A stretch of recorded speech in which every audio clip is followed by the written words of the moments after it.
பின் முகத்தை இரு கைகளையும் தலைக்கு மேல் தூக்கி ஓர் ஆழமான மூச்சு இழுத்து விட வேண்டும். பிறகு கைகளை இறக்கிக் கொண்டு கண்களை திறக்க வேண்டும். அன்பர்களின் கனிவான கவனத்திற்கு ஒரு நினைவூட்டல். வாழ்க வளமுடன்.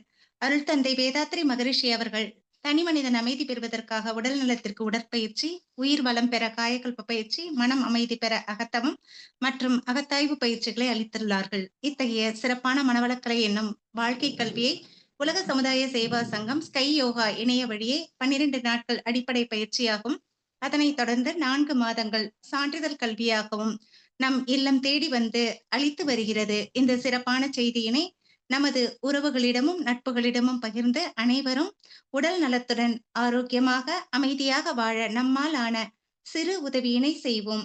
மகரிஷியின் கனவாம் உலக அமைதிக்கு நம்மால் என்ற சிறு தொண்டினை செய்து குருவின் கனவினை நனவாக்குவோம். மேலும் விவரங்களுக்கு kundaliniyoga.edu.in என்ற இணையதளத்திற்கு செல்லவும். வாழ்க வளமுடன். தவத்தினை தொடர்ந்து ஐக்கியம் என்ற தலைப்பில் சிந்தனை விருந்து வழங்க பேராசிரியர் அருள்நிதி கணேசன் ஐயா அவர்களை அன்புடன் அழைத்து அமர்கிறோம். வாழ்க வளமுடன் ஐயா. வாழ்க வளமுடன்மா.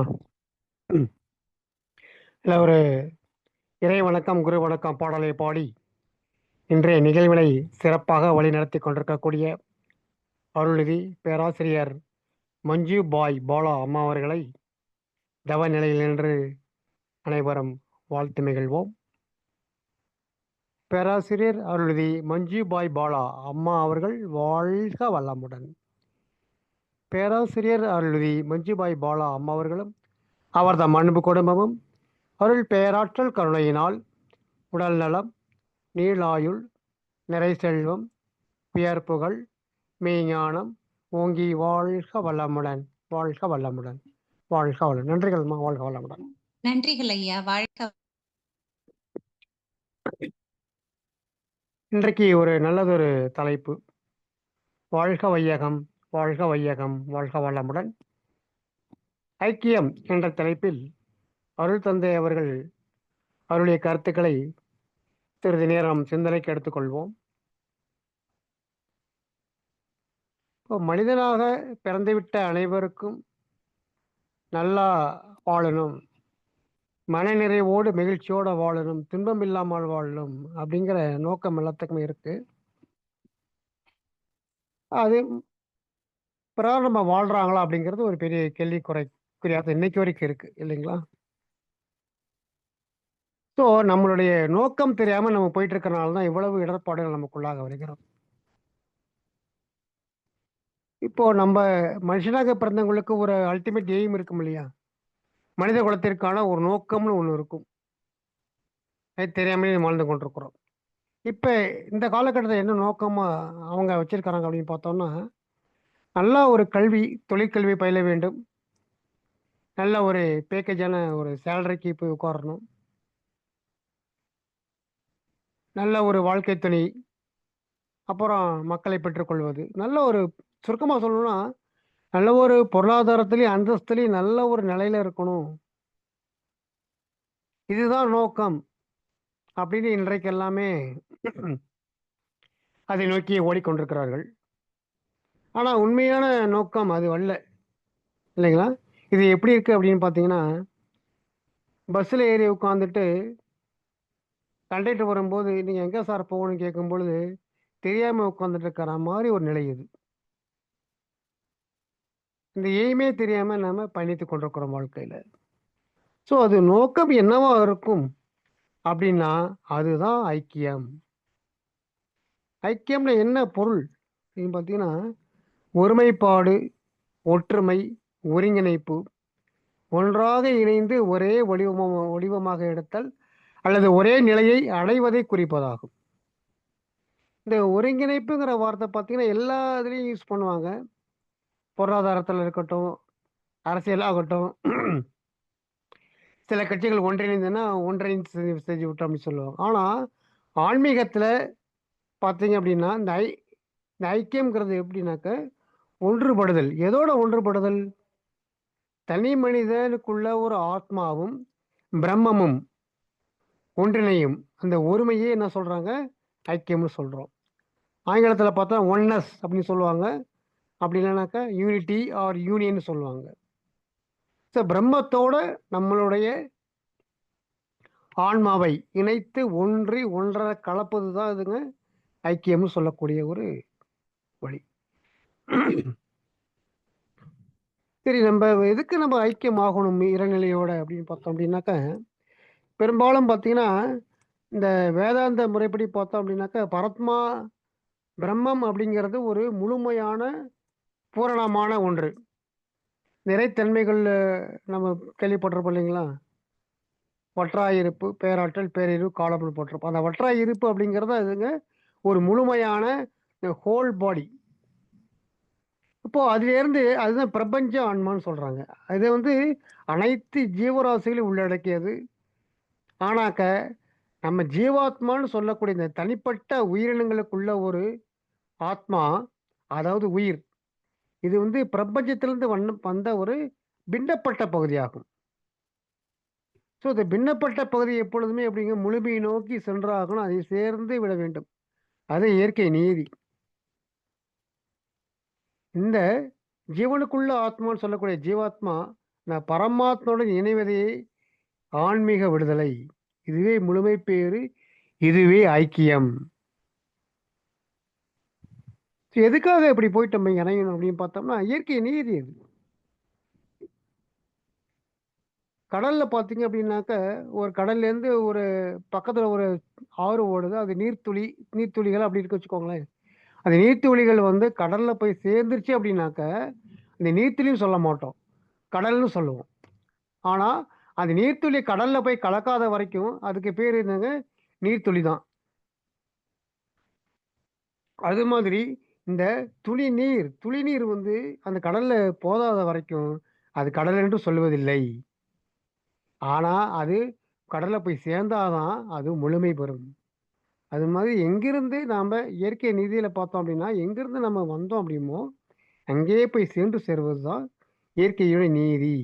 அதை நோக்கி தான் நம்முடைய வாழ்க்கை பயணமும் அமைய வேண்டும். அதுவே தான் நம்மளுடைய அல்டிமேட் எய்ம் ஆஃப் லைஃப். இப்போ அண்டத்துல நம்ம கடவுள்னு சொல்றோம் இல்லைங்களா?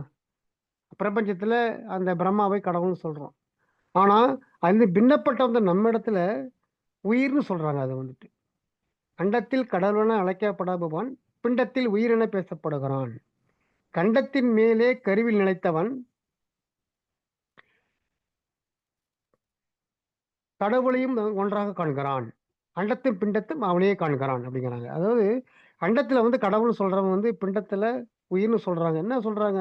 பிரம்மத்தில் இருக்கக்கூடியதான் நம்ம உடம்புலையும் இருக்குது. ஸோ கண்டத்தின் மேலே கண்டம்னா அந்த தொண்டைக்குழி இருக்குல்ல, அந்த கண்டம். கண்டத்தின் மேலே அப்படிங்கிறப்ப பூர்வ மத்தி. இந்த பூர்வ மத்தியில நிலைத்தவன், அந்த நிலைத்து அந்த உயிராற்றலை உணர்ந்தவன் அண்டத்தை பிண்டத்தும் அவனையே காண்கிறான் அப்படிங்கிறாங்க. ஸோ இது போய் சேரணும், இறைநிலைக்கு போய் சேர வேண்டும். அந்த இறைவன்கிட்ட நம்ம உறவை ஏற்படுத்திக் கொள்ள வேண்டும். இறைவனோடு நம்ம ஐக்கியமாக வேண்டுமா அப்படின்னு நல்லா யோசிச்சு பார்த்தோம் அப்படின்னாக்க என்ன தெரியும்? ஏன் ஏற்கனவே நம்மளது இருக்கிறதே, எதுக்கு புதுசாக போய் நம்மக்கிட்ட இந்த உறவை ஏற்படுத்தி கொள்ள வேண்டும்? அண்டத்தில் உள்ளதா பிண்டம்னு சொல்லிட்டோம், அதுவே தான் நாம இருக்கிறோம். அந்த உறவு நமக்கு தெரியாதனால தான் இவ்வளவு தூரம் சிக்கல் வருகிறது. ஸோ புதுசாக ஒன்று நம்ம போய் சேர போகிறது, ஏற்கனவே இறை நம்மக்கிட்ட இருக்குது, அதை அறிந்து கொள்ள வேண்டும். அவ்வளவுதான். இறைவனை நாம் வந்து நினைக்கிறோமோ இல்லையோங்க, ஆனால் இறைவன் வந்து நமக்குள்ளாக இருந்து கொண்டு அத்தனை விஷயங்களையும் நமக்குள்ளாக பண்ணி கொடுத்து இருக்கிறான். இறைவன் நம்மகிட்ட அறிவாக இருக்கிறான், உயிராக இருக்கிறான், உடலாக இருக்கிறான், உள்ளமாக இருக்கிறான். இப்படி அனைத்துமாக இருந்து கொண்டு நம்மை வழிநடத்தி கொண்டிருக்கிறான். இப்போ உடலாக இருக்கிறான்னு சொல்லும் பொழுது என்ன அப்படின்னு பார்த்தீங்கன்னா, நம்ம உடலுக்குள்ள சாப்பாடு சாப்பிட்றோங்க. அந்த சாப்பாடு வந்து எப்படி செரித்து நமக்குள்ளாக சத்து பொருளாக மாறுது, அதை செய்யக்கூடியது யார் அப்படின்னு பார்த்தா இறைவன் தான். ஸோ இறைவன் நமக்குள்ளாக இருக்கிறான் இல்லைங்களா? அதுக்கான பாடல் ஒன்று கூட நம்ம படிச்சிருக்கோம் நம்ம இல்லைங்களா?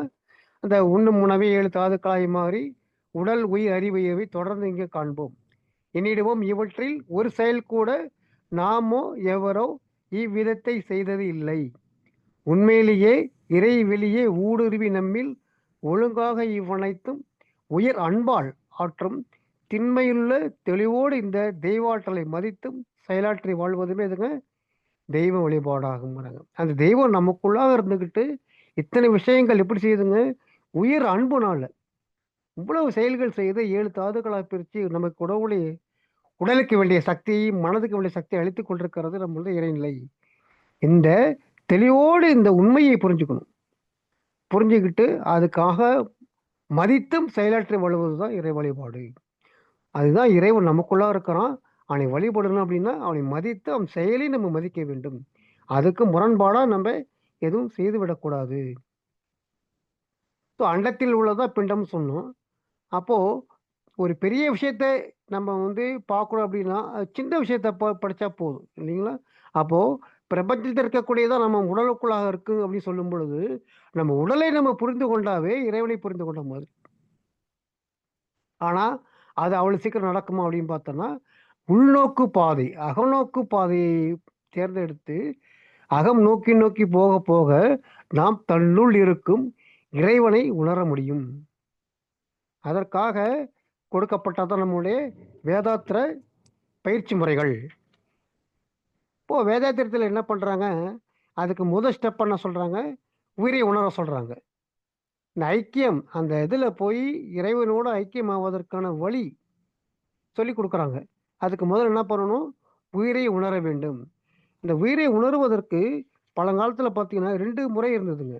ஒன்று என்ன பார்த்தீங்கன்னா மூச்சு காற்றை பிடித்து இழுத்து இழுத்து ஒவ்வொரு சக்கரமாக நிறுத்தி அதில் சூடை உண்டாக்கி அந்த சூட்டோட அடுத்த சக்கரத்துக்கு போய் அதில் 2 வெப்பத்தை உண்டாக்கி அப்படியே நம்ம எலக்ட்ரிக்கல்ல கொண்டு வந்து வைப்பாங்க. இது ஒரு முறைங்க. அடுத்ததாக பார்த்தீங்க அப்படின்னாக்க ஒவ்வொரு சக்கரத்துக்கும் ஒரு தேவதையை நினைச்சு கொள்வது. ஒரு தேவதை நினைச்சுக்கிட்டு ஒவ்வொரு சக்கரமாக அப்படியே மேலே மேலே மேலே கொண்டு வந்து பூர்வ மத்தியில் கொண்டு வந்து வைக்கிறதுக்கு. இது எப்படி பார்த்தீங்கன்னாலும் கிட்டத்தட்ட 10லேருந்து 15 வருடங்கள் ஆகும். அது மட்டும் இல்லைங்க, இந்த ப்ராசஸ் போயிட்டு இருக்கும்போது ஏதாவது நம்ம இது அப்படின்னாக்கா சிக்கலில் போய் முடிஞ்சிடும். ஸோ இந்த மாதிரி ஒரு விஷயம் நடக்குது. இப்படி நடக்கும்போது பார்த்தீங்கன்னா 100 பேர் இதில் பயிற்சி எடுத்தாங்க அப்படின்னா அதில் ஒருவர் மட்டுமே வெற்றி பெறுகிறார். அந்த வெற்றி பெற்றவர் மூலயமா தான் இன்னைக்கு நமக்கு ஆன்மீகத்தில் ஒளி வீசி கொண்டிருக்கிறது. அவ்வளோ கஷ்டப்பட்டு வந்தாங்க. ஆனால் நம்மளுடைய அருள் தந்தை அவர்கள் சில நுழைத்தொழில்களில் நம்மளுடைய மூலாதார கனலை பூர்வம்பத்தில் கொண்டு நிறுத்தி விடுகிறார். ஸோ இப்படி போகும்போது அந்த இறைநிலை நோக்கி ஐக்கியத்தை நோக்கி போகும்போது நமக்கு பல தடைகள் வரும். பதிவுகள் இருக்குது, களங்கங்கள் 3 இருக்குன்னு சொல்கிறாங்க இல்லைங்களா? இந்த தன்முனைப்பு, பாவப்பதிவுகள், மயக்கம் இதெல்லாம் நம்ம என்ன பண்ணுங்க போக விடாமல் தடுக்கும். இதெல்லாம் மீறி நம்ம தான் அந்த போய் சேரும். அதுக்காக திருமூலர் ஒரு பாடல் சொல்லியிருப்பார் இல்லைங்களா? காட்டானை மேலேற்றி கடைத்தெறிவை போகையிலே நாட்டார் நம்மை மறித்து நகைமுறையை பார்ப்பார் என்றோ, நாட்டார் நம்மை மதித்து மறித்து நகைமுறையை பார்த்தாலும் காட்டானை மேலேறி என் கண்ணம்மா கண்கொளிர பாரேனோ அப்படின்னு ஒரு பாடல் இருக்கும். காட்டான தன்னை காட்டாதவன், அனுபவமாக இருக்கக்கூடிய இறைவன், அவனை மேலேறி அதாவது அந்த ப்ராசஸ் அவனை போய் பார்க்க போகிறோம். கடைத்தெருவைங்கிறது கடைசியில் ஒரு தெரு சொல்லுவாங்க. ஆரம்ப காலகட்டத்தில் பார்த்தீங்கன்னா அந்த சந்தையெல்லாம் போடும்போது கடைசியாக ஒரு தெருவு இருக்கும். அந்த தெருவில் தான் பண்டம் மாற்று வியாபாரம் பண்ணுவாங்க. அதே மாதிரி கடைத்தெருவைனாக்க கடைசியாக இருக்கக்கூடிய பூதம்னு சொல்கிறாங்க. நீர், நிலம், காற்று, நெருப்பு, விண். ஆக்சுவலாக விண்ணு தான் எல்லாத்துக்கும் மூலமாக முதல்ல இருக்கணும். அதிலிருந்து பிறந்தது தான் இந்த 4 பூதங்களும். ஆனால் நமக்கு கண்ணில் தெரியல. அதனால என்ன பண்ணுறாங்க, கண்ணுக்கு புலன்களுக்கு தென்பட்ட நாளையும் முதல்ல வச்சுட்டு கடைசி என்ன பண்ணிடுறாங்க, நம்மளுடைய விண்ங்கிற ஒரு பிரபஞ்சத்தை வச்சிடுறாங்க. ஸோ அதனால கடைத்தெருவில கடைசியாக இருக்கக்கூடிய இறைநிலையை நோக்கி போகிறோம். அப்படி போகையிலே நாட்டார் நம்மை மறித்து நகை புரிய பார்ப்பார் என்றோ. நாட்டார்னா அந்த 5 பெற்ற பதிவுகள், இயக்கப்பதிவுகள் நம்ம பார்த்து என்ன பண்ணுங்க, நீ மேலே நீ இறைநிலையோட போய் ஐக்கியம் ஆயிடுவியா, நான் பார்க்குற ஒரு கை அப்படின்னு சொல்லிட்டு என்ன பண்ணுங்க, நகை புரிய பார்ப்பார் என்றோ அப்படியே பார்த்து இழுக்கும். நாட்டார் நம்மை நகை மறித்து நகை புரிய பார்த்தாலும் அப்படின்னு செஞ்சுக்கிட்டே இருந்தால் கூட நான் மனதை ஒருமுகப்படுத்தி என்னுடைய மன அலைச்சலை குறைத்து குறைத்து குறைத்து நான் என்ன பண்ணுவேன், என் கண்ணம்மா கண்குளிரப்பாயிரணும், இறைநிலையை போய் அதோடு சேர்த்து ஒன்றி கலந்து அதோடு ஐக்கியமாகி விடுவேன் அப்படின்னு திருமூலர் ஊர்ல அழகான ஒரு பாட்டு சொல்லுவாருங்க. இப்போ நம்மளுடைய அருட்தந்தை அவர்களும் ஒரு பாடலை சொல்லியிருப்பாருங்க. இதுல வந்துட்டு ஞானக்களஞ்சியத்துல பார்த்தீங்கன்னா, ஜீவாத்மா பரமாத்மா ஒரு பாடல் சொல்லியிருப்பாங்க. அதுல பார்த்தீங்கன்னா, கடல்ல ஒரு எக்ஸாம்பிள் எடுத்திருப்பாங்க. கடல்ங்கிறது ஒரு நீர். நீருக்குள்ளே இருந்து அலை அப்படி தோண்டி தோண்டி வருது. ஒரு அலை பெருசா இருக்கு, ஒரு அலை சின்னதா இருக்கு. ஒரு அலை வேகமா இருக்கு, ஒரு அலை வந்து வேகத்துல குறைவா இருக்கு. இப்படி வேறுபட்ட அலைகள் கடல்ல தோன்றி கரை வரைக்கும் போயிட்டு, அங்கே திருப்பி வந்து, திருப்பி என்ன பண்ணுதுங்க? கடல்லேயே தான் ஐக்கியமாகி விடுகிறது. இது மாதிரி நம்மளுடைய இறைநிலையிலிருந்து பிறந்த வேறுபட்ட உயிரினங்கள் எல்லாமே பிரபஞ்சத்துல இருந்தாலும், அது முடிவாக எங்கே சென்று போய் சேர வேணும்? கடல் அலைகள் எப்படி கடலுக்குள்ளேயே இயங்கி, மறைந்து அதுக்குள்ளாவே ஐக்கியமாகி விடுகிறதோ, அதுபோல இறைநிலையிலிருந்து வந்த உயிரினங்கள் அனைத்தும் தோன்றி, வளர்ந்து திருப்பி அதுக்குள்ளேயே அடக்கமாக வேண்டும். இதுதான் இயற்கை நீதி. இந்த இயற்கை நீதிக்காக தான் நாம வாழ்க்கையை நோக்கமா கொண்டிருக்கிறோம். இதை நோக்கிய ஒரு அறிவின் பயணம் தான் அப்படியே போயிட்டே இருக்கும். இந்த பயணத்துல ஏற்படக்கூடிய தடைகள் என்னென்னலாம் வரும்? அது எப்படியெல்லாம் நம்ம போக்கிக் கொள்ளலாம்? அப்படிங்கிறது வந்து வேதாத்திரத்துல சிறந்த பயிற்சி முறைகள் நமக்காக அருள் தந்தை அவர்கள் எளிய முறையில் நமக்கு குடுத்திருக்கிறாங்க. கஷ்டப்பட்டு இந்த காலத்தெல்லாம் விட நமக்கு ரொம்ப ஒரு சிம்பிளிஃபைட் மெத்தட்ல நமக்காக வந்து இவ்வளவு விஷயங்கள நமக்காக குடுத்திருக்காங்க. முடிவாக ஒன்றை சொல்லி நிறைவு செய்து கொள்கிறேன். இப்போ நம்முடைய இறைவணக்க பாடல்ல பார்த்தீங்கன்னா, "எல்லாம் வல்ல தெய்வம் அது" அப்படிங்கிற பாடல் ஆரம்பிக்கும் பொழுது, அதுல வந்து கடைசியா ஒரு 2, 3 வரி வரும் பார்த்தீங்கன்னா தெரியும். "அவன் யார் நீ யார் பிரிவேது, அவனை மறந்தால் நீ சிறியோன், அவனை அறிந்தால் நீ பெரியோன், அவன் நீ ஒன்றாய் அறிந்தேடம், அறிவு முழுமை அது முக்தி" அப்படின்னு சொல்லிட்டு. ஸோ என்ன அல்டிமேட்டா சொல்றாங்க அப்படின்னா, நம்ம முழுமை பெற வேண்டும். நம்ம பெர்ஃபெக்ஷன் ஸ்டேஜ்ல இருக்கணும். நமக்கு நம்மளுடைய வாழ்க்கை நோக்கத்தை அடையணும் அப்படின்னாக்க, நாமளும் தெய்வமும் இரண்டற கலக்க வேண்டும். அதுதான் முழுமை பேறு. அதுவே முக்தி. அதே மாதிரி பார்த்தீங்கன்னா, நம்மளுடைய குருவணக்க பாடல்ல, "அழுத்தமணி முந்தாற்றல் ஒன்றைக் கொண்டே" அப்படின்னு ஆரம்பிக்கக்கூடிய ஒரு பாடல்ல பார்த்தீங்கன்னா, கடைசியா வரக்கூடிய வரிகள் பார்த்தீங்கன்னா, "பழுத்த நிலை வரும் வரையில் நீ நான் என்போம், பதமடைந்தோம் ஒன்றானோம் பரமானந்தம்" அப்படி சொல்லிட்டு குருவணக்க பாடலா இருக்கும். ஸோ, நம்ம அந்த இறைநிலையை உணர்ந்து, அறிந்து, உணர்ந்து அனுபவபூர்வமாக உணர்கிற வரையில், "நீ வேற, நான் வேற" அப்படின்ற இருப்போம். ஆனா பதமடைந்தோம். இறைவனோடு ஒன்றிக் கலைந்து பதமாயிட்டோம். அப்போ ஒன்றானோம். அப்ப என்ன கிடைக்குங்க? பரமானந்தம் கிடைக்கும். இந்த 4 அறிவினுடைய 4 நிலைகள் சொல்லுவாங்க. என்னன்னு பார்த்தீங்கன்னா, இன்பம், துன்பம், அமைதி, பேரின்பம் அப்படின்னு சொல்லுவாங்க. அதுல பார்த்தா இன்பமும் துன்பத்திலேயே மனிதன் உழண்டு கொழண்டு கூட தன் வாழ்க்கையே முடித்துக் கொள்கிற காலம் சென்று விடுகிறது. அதுக்கு அடுத்ததா இருக்கக்கூடிய அமைதியையும், பேரின்பத்தையும் நம்ம நாடி போறது கிடையாது. ஸோ, இந்த ஒரு வாழ்க்கையோட நோக்கத்தை இறைநிலையோடு ஐக்கியமாக வேண்டும் என்ற நோக்கத்தை அறிந்து கொண்டோமானால், அது எப்படி போகுங்கிற பாதையை நம்ம அருள் தந்தை தெளிவா சொல்லியிருக்கிறாங்க. அந்த பாதையில நம்மளும் சென்று, நம்மளுடைய பிறவியினுடைய நோக்கமாகிய இறைநிலையை ஐக்கியமாக வேண்டும் என்ற ஒன்றை நாமும் இந்த பயனடைவோம். பயனடைந்துட்டா என்ன கிடைக்கும்? நல்ல ஒரு விஷயம் கிடைக்கும். நம்ம சொல்லக்கூடிய சுருக்கமா சொல்லக்கூடியது 2 இலக்க பண்பாடு தான். நாம மத்தவங்க துன்பப்பட மாட்டோம். மத்தவங்களும் துன்பம் செய்யறதுக்கு நம்ம அனுமதிக்க மாட்டோம். நம்ம துன்பப்படுறவங்களுக்கு நம்ம என்ன பண்ணுவாங்க? ஹெல்ப் பண்ணுவோம். இதுதான் நீதி நடக்கும். ஸோ, இந்த வாழ்க்கை நோக்கமாகிய இறைநிலையை அறிந்து, உணர்ந்து, அதனுடன் ஐக்கியமாவதே வாழ்க்கை நோக்கம். இதை எல்லோரும் மனவள கலையில இருக்கவங்கள 64 கலைன்னு சொல்றாங்க. இன்னொரு கலையா இருக்க மனவள கலையில இருக்கிறவங்க மத்தவங்களுக்கு ஒரு முன்மாதிரியா திகழ வேண்டும் என்று கூறி, நல்லதொரு வாய்ப்பினை அளித்த இறையர்களுக்கும், குருவர்களுக்கும் மற்றும் ஸ்கை ஆன்லைன் ஈவினிங் மெடிடேஷன் குழும அன்பர்கள் அனைவருக்கும் நன்றி கூறி நிறைவு செய்கிறேன். இந்த உரையை இதுவரை பொறுமையாக கேட்டுக்கொண்டிருந்த இணைப்பில் இருந்த அத்துணை அன்பு உள்ளங்களுக்கும் நன்றி பாராட்டி விடைபெறுகிறேன். நன்றி. வாழ்க வளமுடன். நன்றிங்க ஐயா. சிறப்பான ஒரு சிந்தனை விளக்கம். ஐக்கியம்ங்கிற தலைப்புல குடுத்திருக்கீங்க. ஐக்கியம்னா ஒன்றுபடுதல், ஒருங்கிணைப்பு அப்படின்னு சொல்லியிருக்கீங்கய்யா. அதாவது இந்த ஆன்மா வந்து அந்த பிரம்மத்தோட இணையணும். அதுதான் வந்து ஐக்கியம். இறைவன் வந்து நம்ம கிட்டக்க உடலா, உயிரா எல்லாமாவும் இருக்காங்க. அத நம்ம உணர்ந்து நம்ம உள்நோக்கி பயணிக்கணும் அப்படின்னு சொல்லியிருக்கீங்க. திருமூலரோட ஒரு காட்டானை மேலேறி கடைத்தெரு புகையிலேங்கிற அந்த பாடல ஒரு உதாரணமா குடுத்திருக்கீங்க. அதேபோல நம்ம மகரிஷி குடுத்த இறை வணக்கம், குரு வணக்கம் பாடலையும் வந்து மேற்கோள் குடுத்து அதுல வந்து இறைவன் எப்படி இருக்காங்க, அதோட நம்ம போய் இணையணும். வாழ்வின் நோக்கம் அதுதான் அப்படிங்கிறத வந்து ரொம்ப சிறப்பா எங்களுக்கு எல்லாருக்கும் சொல்லியிருக்கீங்கய்யா. மிக்க நன்றி. அனைவரும் அ பேராசிரியர் கணேசன் ஐயாவை துரிய தவநிலையில் நின்று வாழ்த்துவோம். பேராசிரியர் நமது அன்பிற்கும் மதிப்பிற்கும் உரிய பேராசிரியர் அருள்நிதி கணேசன் ஐயா அவர்கள் வாழ்க வளமுடன். அவர் தம் அன்பு குடும்பம் அருட்பேராற்றல் கருணையினால் உடல் நலம், நீளாயுள், நிறை செல்வம், உயர்புகழ், மெய்ஞானம் ஓங்கி வாழ்க வளமுடன், வாழ்க வளமுடன், வாழ்க வளமுடன். நன்றிகள் ஐயா. ஸ்கை ஆன்லைன் மெடிடேஷன் தினசரி நிகழ்வுகள் பற்றிய அறிவிப்புகள். காலை 5 மணிக்கு மகரிஷியின் பாடல்கள், காலை 5:30 மணிக்கு தவம், தொடர்ந்து 6 மணிக்கு வீடியோ அண்ட் ஆடியோவில் உடற்பயிற்சி வகுப்பு இடம்பெறும். அதை பார்த்து கொண்டே நாம் பயிற்சி செய்யலாம்.